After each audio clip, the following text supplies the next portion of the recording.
Bonsoir à tous, c'est un plaisir pour moi de vous retrouver pour cette émission politique ce soir sur ce plateau.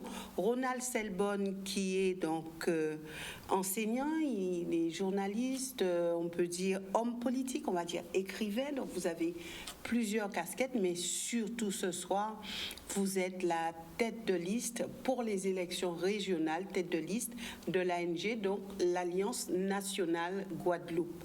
Merci d'être sur ce plateau, Monsieur Selbonne.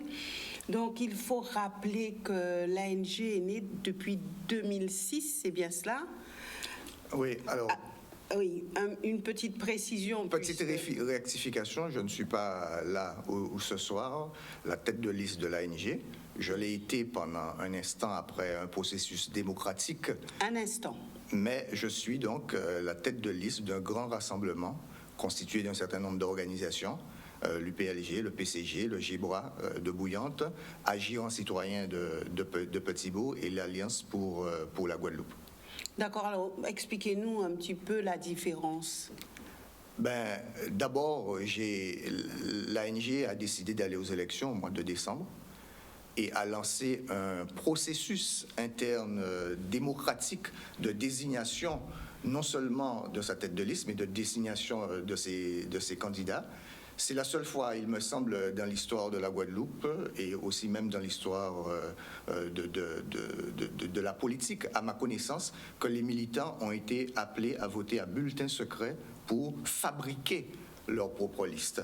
Et donc, je me suis retrouvé à l'issue de ce processus démocratique investi tête de liste de l'ANG. Mais en même temps, les militants aussi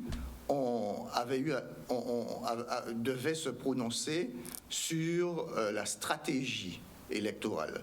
Et dès le départ, et c'est d'ailleurs inscrit dans notre charte, nous avons dit que nous voulons procéder à un grand rassemblement des forces progressistes, des forces patriotiques de la Guadeloupe.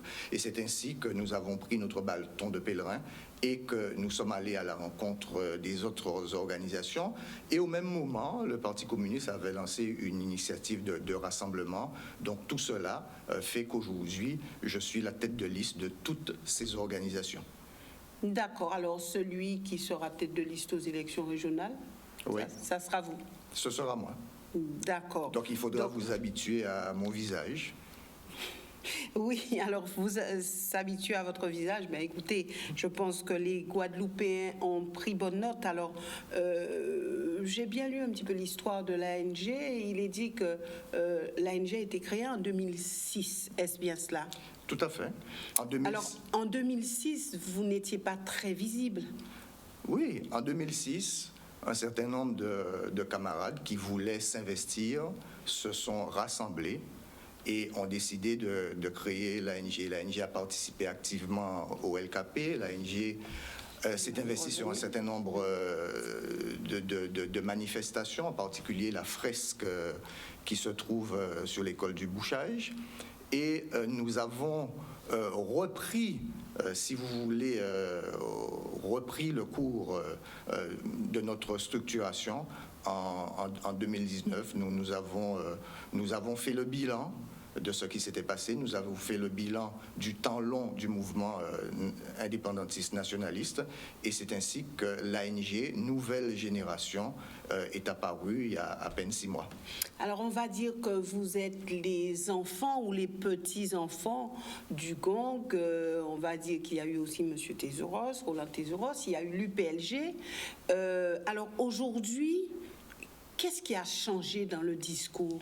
Alors, nous sommes les enfants de tous les Guadeloupéens depuis la douleur de la nuit esclavagiste qui se sont levés et ont résisté à cette oppression. Donc, pas seulement le GONG, pas seulement l'UPLG, mais tous qui, d'une manière ou d'une autre, ont posé une voix guadeloupéenne, se sont inscrits dans une rupture avec cette nuit coloniale. Et donc, ce qui a changé fondamentalement, c'est que nous avons tiré un bilan précis, sérieux de toute cette histoire. Et la première chose, et c'est aussi la raison pour laquelle je suis ici, c'est le rapport aux élections. Donc fondamentalement, nous disons aujourd'hui qu'il ne peut y avoir de prise de pouvoir politique que par une participation aux élections. Et c'est ainsi que nous proposons, comme n'importe quel groupe guadeloupéen, nous proposons au peuple guadeloupéen de nous sanctionner à travers ce vote démocratique. Ça, c'est une première chose. Deuxième chose, nous avons dit qu'aujourd'hui, devant l'urgence existentielle qui guette notre peuple, une urgence existentielle qui peut entraîner la disparition physique de notre peuple, mais aussi sa disparition morale. Alors expliquez-nous, alors on va cheminer ensemble. Quand vous parlez de disparition physique ou morale, sur quoi vous appuyez-vous pour dire cela? Sur les expériences de pays qui nous sont proches. On peut voir comment à Saint-Martin, le Saint-Martinois d'origine est en voie d'être minoritaire chez lui. Nous avons l'expérience de la Nouvelle-Calédonie. Comment le peuple premier, les Kanaks, sont aujourd'hui minoritaires chez eux. Nous voyons comment un peu partout en Guadeloupe se développent des ghettos ethniques où les Guadeloupéens ne sont pas les bienvenus chez eux-mêmes. Et tout cela nous entraîne à dire, nous sommes un petit pays, nous ne sommes pas 1 300 000 habitants, nous pouvons disparaître physiquement. Nous pouvons devenir minoritaires. Donc il s'agit, devant cette urgence, à ne plus rester chacun dans son coin, autonomistes, indépendantistes, progressistes, ceux qui sont pour une simple collectivité ou ceux qui n'ont pas vraiment réfléchi à la question institutionnelle.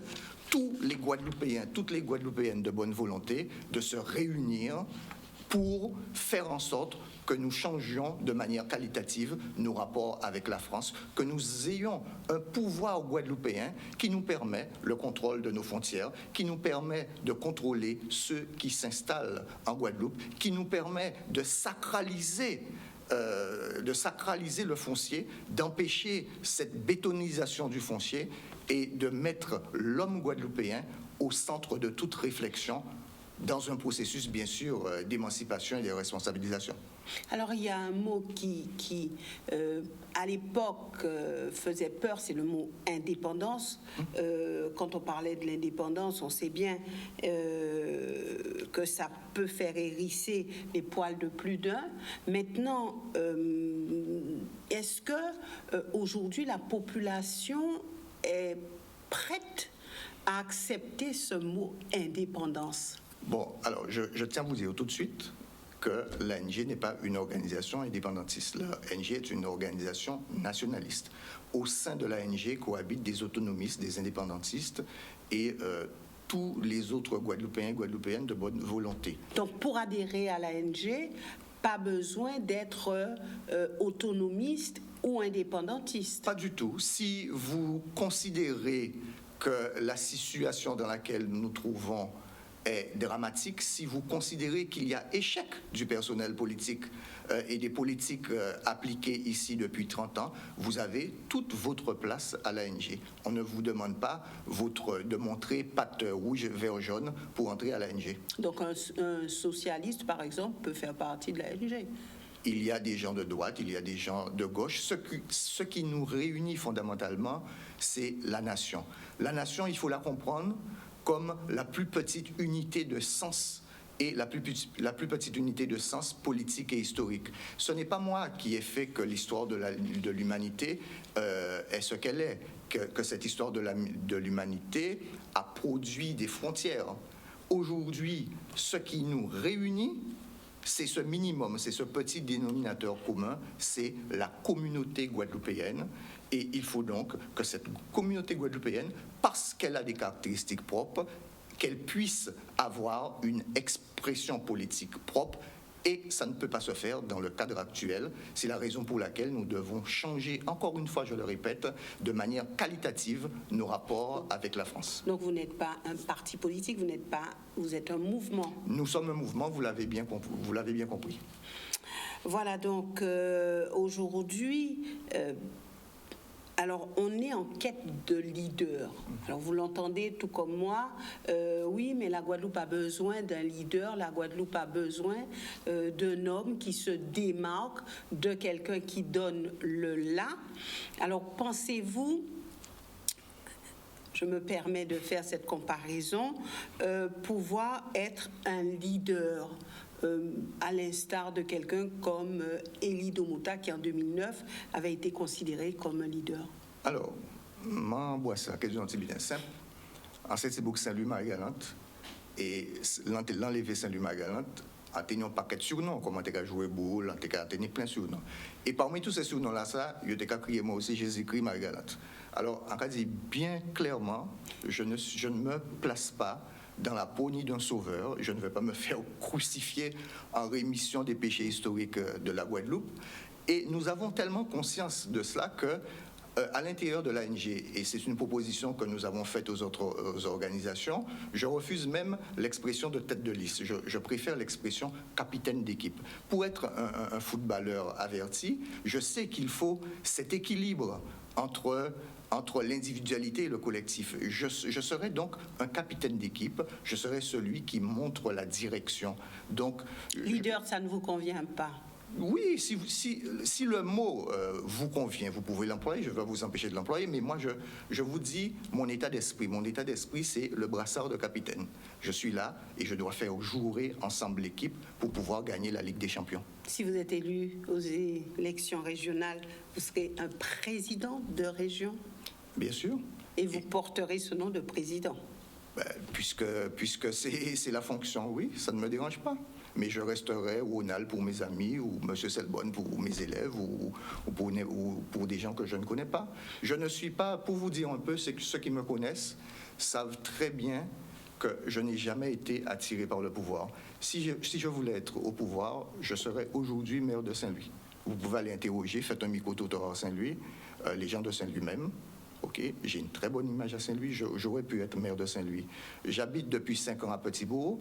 Je crois que si j'étais allé frapper à la porte de Guadeloupe Unie, M. Losbar m'aurait ouvert la porte. Et pourquoi ne pas avoir frappé à Mais parce que je suis fidèle, je suis un homme de verticalité, de rectitude, de fidélité. Ça existe encore des hommes fidèles qui se présentent en politique à une élection? Je le suis. Et vous voyez, votre question m'interpelle parce que je me dis vraiment... C'est l'attitude, les pratiques politiques qui ont conduit à avoir ce regard sur la chose politique. Moi, la chose politique, je trouve que c'est quelque chose de très noble. J'ai fait une campagne électorale, je n'étais même pas majeur. Coronano, Paméol contre Lubino à Saint-Louis. Oui. Donc ça fait longtemps que je suis en politique. Ça fait longtemps que je suis un militant politique. Je ne suis pas attiré par la gloire, je ne suis pas attiré par les caméras. Je me trouve très bien quand je suis dans l'ombre. Mes camarades m'ont confié une tâche. Ils ont estimé que j'avais l'expérience politique, la compétence intellectuelle pour pouvoir diriger ce projet. Je l'accepte comme une tâche militante simple, comme n'importe quelle autre tâche militante. Alors aujourd'hui, il y a, selon vous, une difficulté de se faire entendre par la population? Bien sûr. Et la situation du Covid n'arrange pas les choses.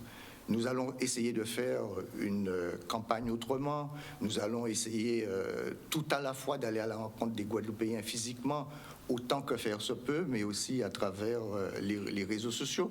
Et pour pouvoir poser notre discours. Et notre discours, il est très simple. Il s'inscrit dans une triple volonté, dans une triple dimension. Premièrement, une dimension symbolique et éthique, parce que ça manque à ce pays de Guadeloupe. L'exemple doit venir d'en haut. Et je vous assure qu'une fois que nous serons installés à la région, il y aura une charte des élus, une charte stricte. Et les élus, ceux qui ont des délégations, devront rendre compte à la majorité en place, rendre compte à l'Assemblée régionale. Il ne s'agit pas de distribuer des bons points, il ne s'agit pas de venir bronzer sous les fauteuils du Conseil régional. C'est travail, nous mettons au travail. C'est aussi facile que ça de mettre au travail. Mais vous savez, vous parliez tout à l'heure du leader. Si le leader est respecté, est respecté pas seulement pour son poids électoral, pas seulement parce qu'il nous a permis de gagner. Si le leader est vraiment respecté dans sa dimension politique, il peut mettre les gens au travail. Et ceux qui me connaissent savent très bien qu'en pas qu'à rigoler, les en camisé sérieusement, mais en travailler sérieusement. Donc, je mettrai les gens au travail, y compris les gens de ma majorité. Ils devront rendre des comptes. Et nous allons fonctionner comme un véritable gouvernement, même si nous n'avons pas encore ce pouvoir, même si nous nous trouvons dans le cadre institutionnel de cette région, j'exigerai que tout un chacun se comporte comme un ministre et il devra rendre des comptes. Alors aujourd'hui, est-ce que pour vous, l'actuel président de région est un leader? Est-ce qu'il a su mettre son équipe au travail? Vous dites être aimé. Harry Chalus dit aussi que la population l'aime. Alors, qu'est-ce qui peut vous différencier sur cette élection? Bon, je ne vais pas entrer dans des cancans avec les sortants, avec les autres candidats. Je vous le dis très franchement, ce n'est pas mon tempérament, ce n'est pas non plus la mission qui m'a été confiée par mon organisation et les autres organisations. Pas de cancan, je vais répondre. Oui. Je vais vous répondre. Oui. Donc, je ne suis pas venu ici dans un combat de coq. Je suis venu très clairement proposer une direction au pays. Et si le peuple guadeloupéen nous fait confiance, cette élection sera le premier pas pour un changement des institutions, un changement de statut. Oui, tout à fait. Tout à fait. Je vous ai dit au début de mon intervention que nous voulions contrôler les frontières et il n'y aurait pas eu tous ces problèmes autour du Covid. Nous voulons contrôler le foncier guadeloupéen et ça peut se faire. Et je m'étonne que ceux qui ont été en place à la région ne l'aient pas fait. La loi permet la création d'un organisme foncier solidaire où la région rachète les terres et la terre devient inaliénable. Et la région loue la terre. Donc la terre reste un bien commun. Nous sommes un petit territoire. Je crois qu'il faut que nous allions dans le sens de cette préservation du foncier. Donc, je le répète, je suis là pour parler projet, pour parler idées. Je vous invite d'ores et déjà le 8 mai.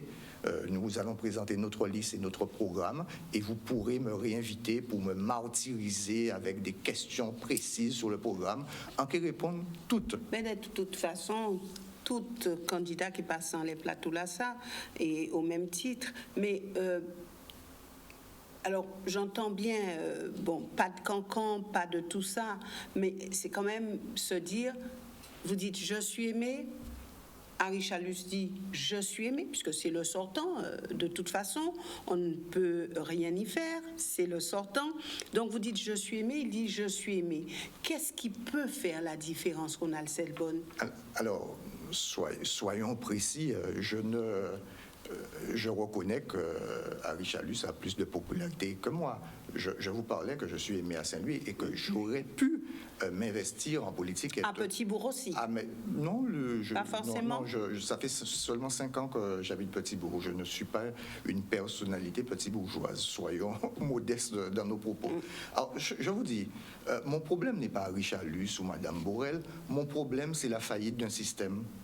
Si on change de système en gardant les mêmes hommes s'écoutent sa bande l'eau. Si on change les hommes et on ne change pas de système, s'écoute sa bande l'eau. Donc il faut que nous faisions dans le même mouvement, dans le même ballon, dans le même élan, à la fois le changement des hommes et à la fois le changement de système. Moi, je veux bien qu'on aligne des chiffres, j'ai donné des millions, mais tout un chacun, chaque Guadeloupéen ne peut pas dire que la Guadeloupe va mieux. La Guadeloupe va mieux parce que nous n'avons pas de direction, parce que l'élite guadeloupéenne, et là je ne parle pas de M. Chalus en particulier, je parle de l'élite politique qui a dirigé ce pays depuis 30 ans. Ils nous ont emmenés à cette situation. Je ne dis pas qu'il y a des choses intéressantes qui ont été faites. Ne comptez pas sur moi non plus pour dresser un tableau noir, pour dire qu'ils sont tous mauvais, tous pourris. Ce n'est pas mon discours. Mais quand même, quand je regarde la situation de notre jeunesse, quand je regarde les problèmes de l'eau, quand je regarde cette urgence, je parlais, le fait que les Guadeloupéens vous disent « mais nous presse pas à sentir nous en casa nous encore ». Donc ça mérite une réponse politique. Et la réponse politique, c'est de dire que nous allons changer les institutions.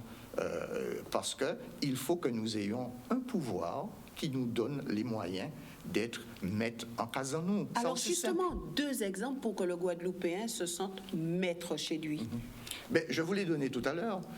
Il faut absolument que le foncier soit protégé, parce que c'est pas simplement protéger le foncier, ce n'est pas seulement protéger des terres agricoles pour que nous puissions aller vers une souveraineté alimentaire, mais c'est protéger notre sol national.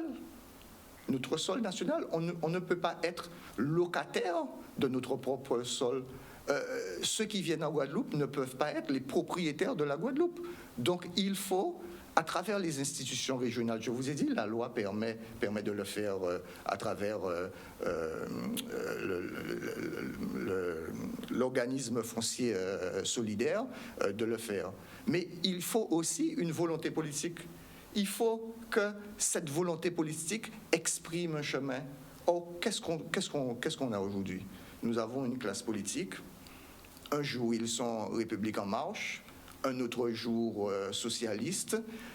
Demain, je ne sais pas quoi, à droite, à gauche. Ils ont déjà fait, certains, et qui se présentent, ont déjà fait tous les partis qui existent, toutes les formations politiques. Et vous voyez le cirque que la semaine dernière, entre Lurel, Mathiazin, Madame Borel, incertain, les ex-amis qui se tirent aujourd'hui dans les pattes et qui ont mis charité à l'autre dehors.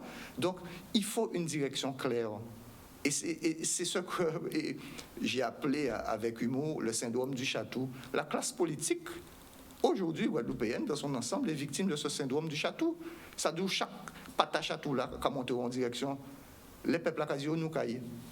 Eh bien, là. Et en même temps, nous savons chatou pas ni colonne vertébrale. Donc, qui j'ai ouvert par l'État? Qui j'ai ouvert par peuple là, ça? Fierté d'être debout. Et ça, c'est l'élite politique, les responsables politiques qui doivent être l'exemple.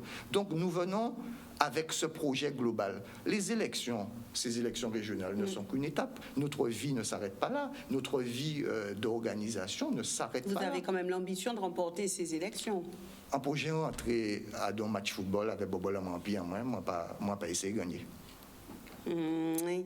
Belle image. Alors, pour ne pas essayer de gagner, alors aujourd'hui, il existe beaucoup de tribunes ouvertes sur les réseaux sociaux et où il y a de bonnes informations, de moins bonnes, de mauvaises informations.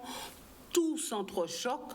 Comment se faire entendre, et je dirais de manière efficace, sur une élection comme celle-ci, puisqu'on commence à voir, et pas seulement commence, depuis quand même quelques mois, on voit que ça se joue sur les réseaux sociaux et que chacun se positionne, chacun essaye de porter sa touche. Est-ce que ce sera aussi votre méthode, vous faire entendre à partir des réseaux sociaux? Bien sûr. L'objectif d'un homme politique, c'est de rendre les problèmes complexes, clairs, accessibles au plus grand nombre. Donc ce sera notre démarche, y compris sur les réseaux sociaux. Intégrer dans notre réflexion la complexité. Et c'est ce qui manque aux décideurs, aux hommes politiques de ce pays. Ils sont dans un rapport à la France. Ils ne voient que la France, Guadeloupe, France, Guadeloupe, France. Alors que le monde autour de nous bouge. Nous traversons cette épidémie. Il va falloir vivre avec ce virus et ses petits amis qui vont venir après. Nous sommes aussi dans une grande crise écologique où l'homme a trop puisé dans les ressources naturelles. Donc il nous faut penser à la fois guadeloupéens, mais aussi terriens. Quand vous regardez dans la Caraïbe, il y a un certain nombre de paramètres géopolitiques qu'il faut prendre en compte. Les Chinois sont en train d'acheter des passeports en Dominique. Le Japon, depuis longtemps, achetait le vote à l'ONU des petits pays de la Caraïbe pour la chasse à la baleine. Le Brésil est en train de concurrencer les grandes puissances européennes. L'Inde envoie des satellites dans l'espace. Tous ces éléments, il faut les intégrer. Je reviendrai quand même. Je vous parle de l'Inde. Oui. Si on avait des hommes politiques qui avaient la capacité de se projeter de 20 ou 30 ans, ils se seraient servis de la communauté indo-guadeloupéenne pour commencer à établir des liens politiques avec l'Inde. Pareil aussi, j'ai parlé de l'Inde, mais vous avez des puissances africaines qui sont en train d'émerger. Le vieux système où c'est l'Occident qui domine est en train de s'écrouler. Vous ferez quand même avec la France. Ah non, mais il ne s'agit pas de faire avec la France, il s'agit de penser la complexité du monde. Et c'est ça notre ambiguïté. Nous sommes dans le monde, nous sommes dans une géographie particulière, et nous regardons d'un seul côté. Bon, l'Union Poisson, pas ça, ce qu'on est l'Union et c'est sol. Désir, et même côté là. Pas qu'on est les, oui. on sol. Oui. Ah ben nous console, nous regardons en quelle direction à la France, alors que le monde bouge autour de nous.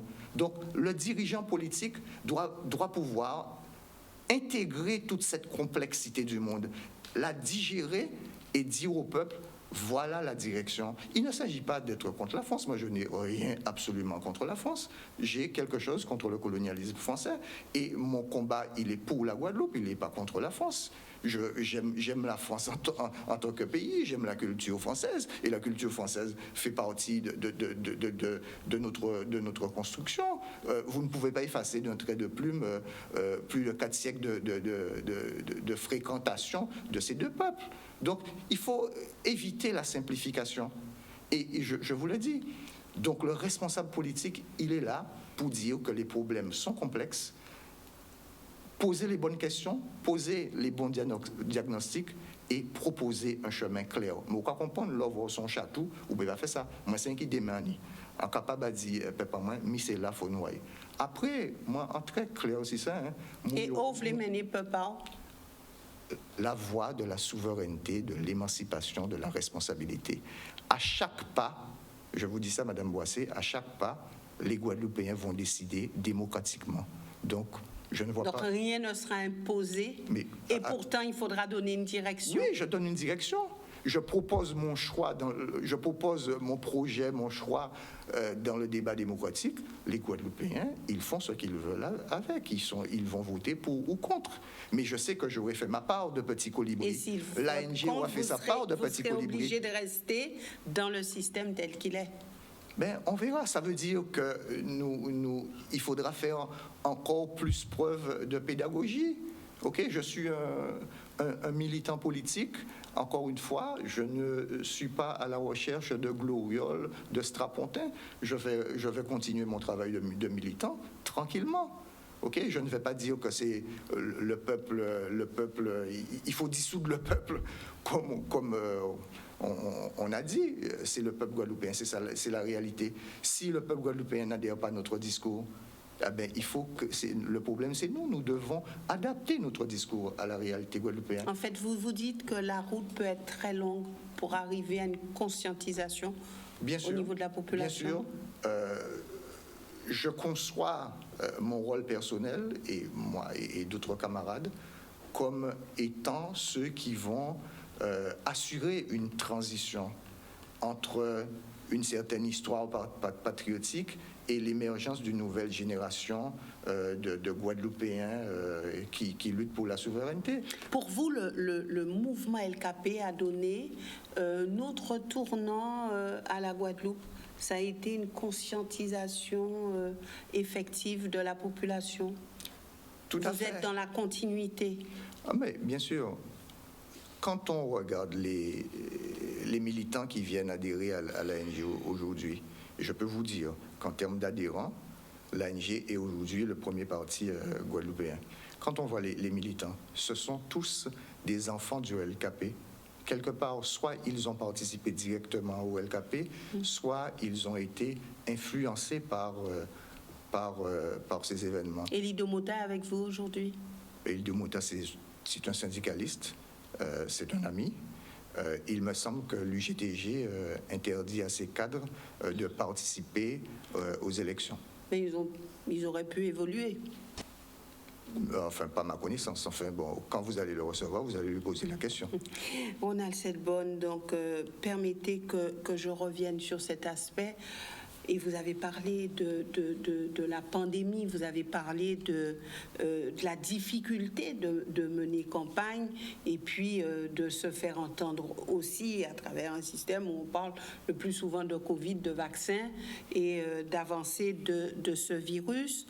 Alors, est-ce que vous avez imaginé aussi, puisque vous dites il faut être quelque part novateur tout en gardant un discours nationaliste, alors comment avez-vous, vous qui êtes, je vais dire, jeune dans la sphère politique en tant que mouvement, comment pensez-vous vous faire entendre? Comment pensez-vous mener campagne? Bon. Parce qu'aujourd'hui, on a des visières, on voit Harry Chalus, président sortant, Josette Borrell l'incertain pour le PS, Max Mathiasin, enfin, on voit ceux qui sont déjà dans, je vais dire, les hautes sphères politiques. Alors, comment ferez-vous? Alors déjà, notre présence, notre succès répond à un besoin social. Quand vous voyez le nombre d'initiatives prises pendant le confinement autour de manger local, autour de circuits courts, quand vous prenez d'autres initiatives qui vont dans le sens de la responsabilité de la souveraineté alimentaire, quand vous regardez aussi tous les signes culturels que nous recevons autour du drapeau, on peut dire aujourd'hui qu'il y a une attente d'une parole radicale, émancipatrice en Guadeloupe. Donc, nous répondons à ce besoin. Alors, est-ce que ce besoin va se transformer en succès électoral? C'est ce que je souhaite, c'est ce que j'espère. Mais en tout cas, nous répondons par notre discours, par l'incarnation de ce discours, à une certaine attente. Comment faire avec cette pandémie? Nous allons utiliser tous les moyens. Nous avons une grosse équipe de com, des experts en communication 2.0. Donc nous allons les mettre au service de notre campagne. Nous avons aussi, dans le cadre de ce grand rassemblement, ce grand convoi d'autres organisations, nous avons donc passé des accords avec des organisations communales qui ont leur implantation, qui ont déjà eu des succès électoraux. Et nous allons faire cette opération que nous appelons opération Grenziri. Ça veut dire que nous allons mettre chaque Grenziri dans ce sac-là, juste un sac-là plein.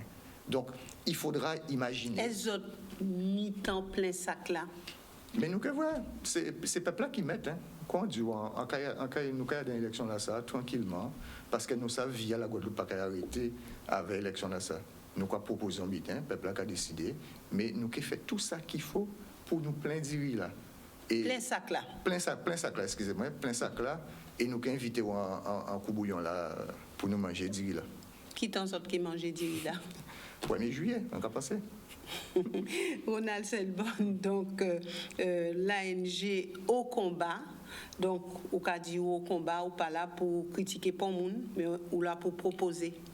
Oui, bien évidemment, il faut qu'on critique. On va critiquer, critiquer l'existant, mais on ne va pas critiquer les hommes. Moi, encore une fois, ça ne m'intéresse pas les combats de coq. Bon.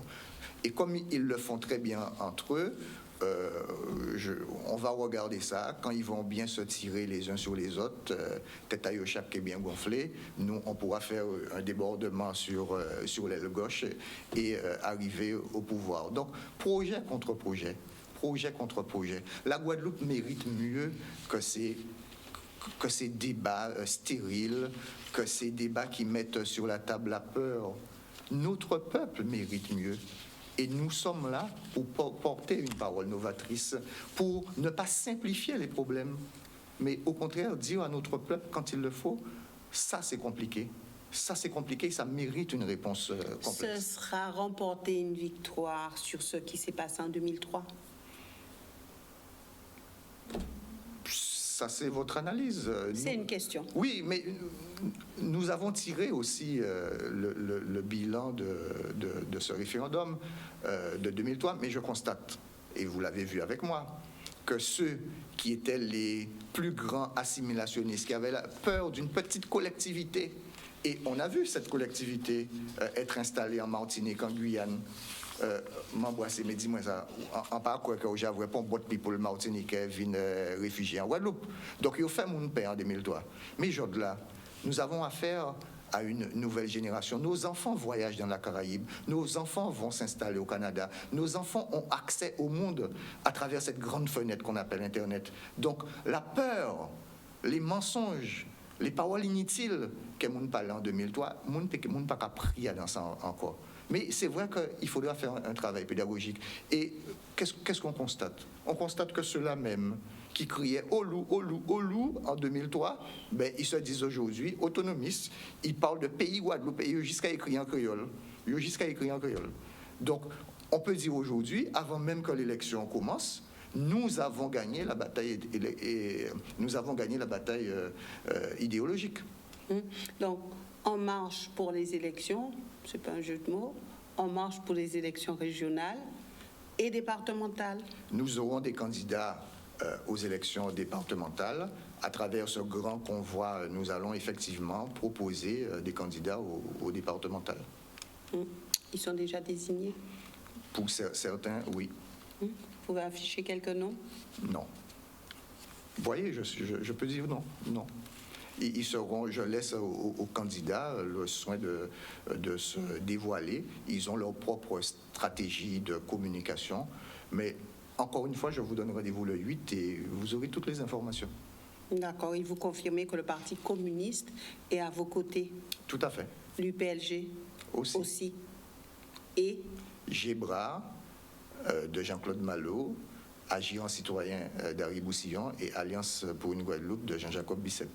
Plus d'autres organisations, d'autres personnalités encore à venir. Pourquoi pas le CIPA? Vous savez, quand nous sommes sortis en 2001, au mois de novembre, nous sommes allés voir toutes les organisations, y compris le CIPA. Nous avons commencé à discuter. Bon, voilà, je ne sais pas pourquoi le CIPA ne se trouve pas dans ce grand rassemblement. Il faudra demander à M. Plaisir. Merci Ronald Selbonne d'être venu sur ce plateau. De toute façon, nous aurons l'occasion de nous revoir afin de parler projet.